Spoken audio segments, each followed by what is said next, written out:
नमस्कार बच्चों। अब आज हम लोग पाठ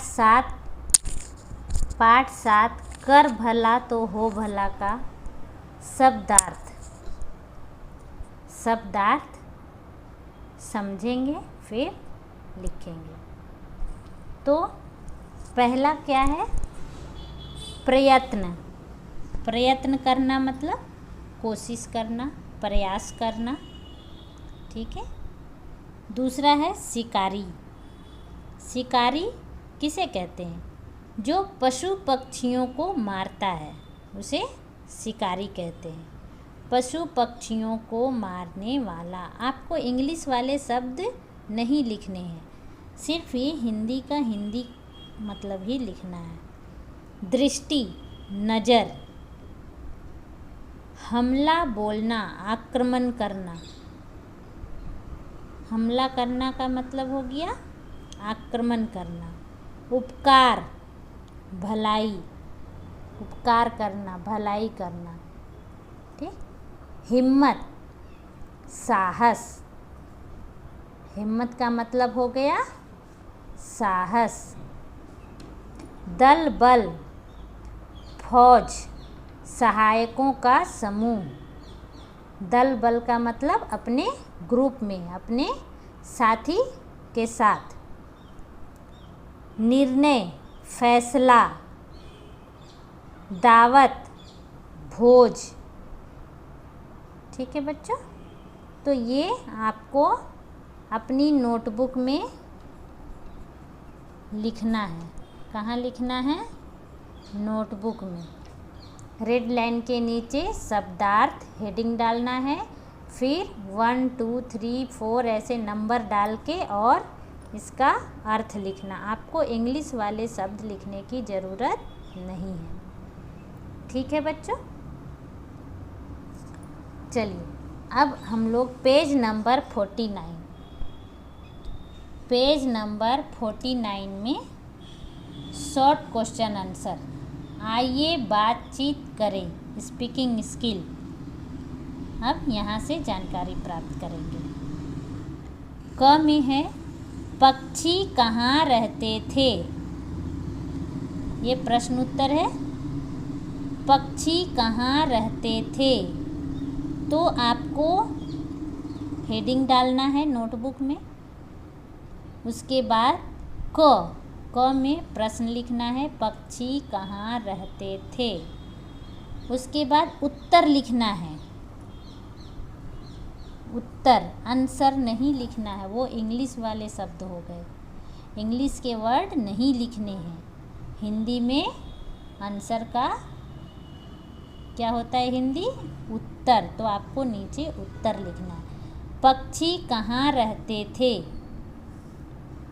पक्षी नदी के किनारे घने वृक्ष पर रहते थे। पक्षी नदी के किनारे घने वृक्ष पर रहते थे। ठीक है। आपको कैसे लिखना है पता चल गया।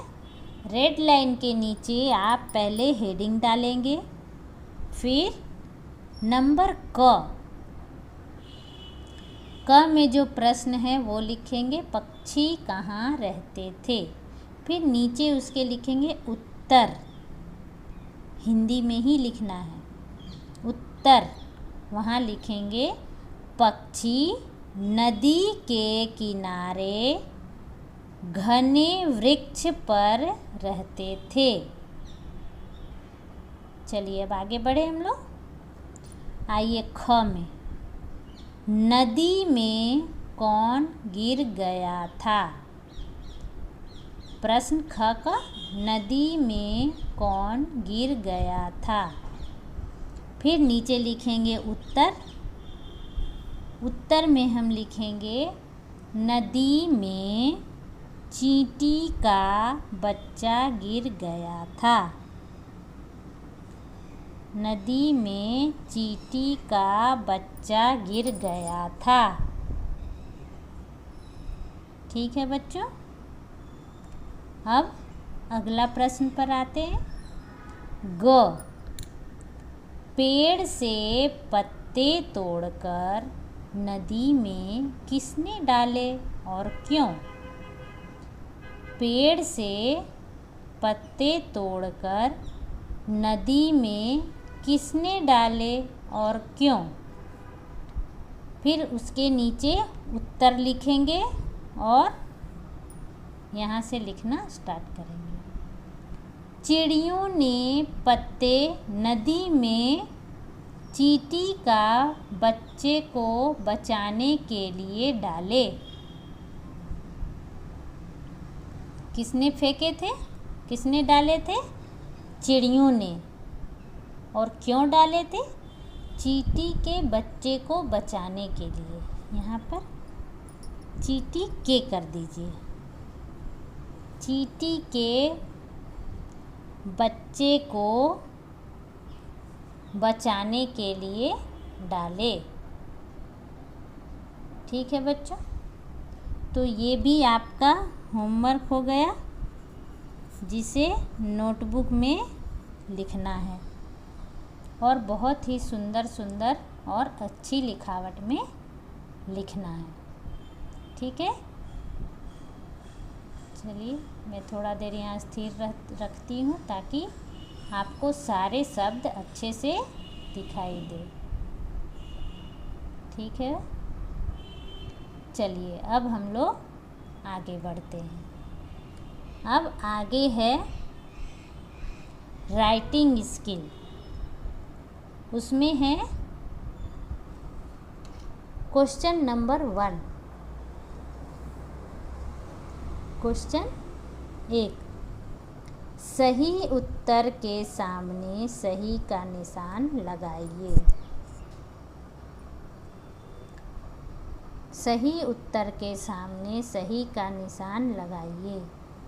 क में है नदी के किनारे क्या था? नदी के किनारे क्या था?